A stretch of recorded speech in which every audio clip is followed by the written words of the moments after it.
ചെയ്തിട്ടില്ല. നിങ്ങൾ വേറൊരു നുണബോംബ് ഈ കുറ്റ്യാടിയിൽ പൊട്ടിക്കാൻ ശ്രമിച്ചു. കാഫിർ സ്ക്രീൻഷോട്ട് എന്ന നുണബോംബ് ഇവിടെ പൊട്ടിക്കാൻ ശ്രമിച്ചിട്ട് അത് നിങ്ങളുടെ കയ്യിൽ ഇരുന്ന് തന്നെ പൊട്ടി. അതിന്റെ യഥാർത്ഥ പ്രതികളെ ഇതുവരെ പോലീസ് അറസ്റ്റ് ചെയ്തിട്ടില്ല.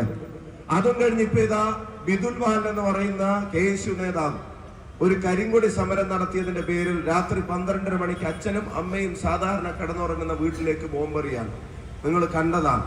അവസാനം സമ്മർദ്ദം താങ്ങാൻ വയ്യാതെ അറസ്റ്റ് ചെയ്തപ്പോ അറസ്റ്റ് ചെയ്യപ്പെട്ടത് DYFI നേതാവായ ഒരു മാഷ്. ബോംബ് ഉണ്ടാക്കുന്നവനും എറിയുന്നവനും സ്കൂളിൽ കുട്ടികളെ പഠിപ്പിക്കുന്ന ഒരു സാഹചര്യം കുറ്റ്യാടിക്ക് അംഗീകരിക്കാൻ കഴിയില്ല എന്ന കാര്യത്തിന് ഒരു സംശയവുമാണ്.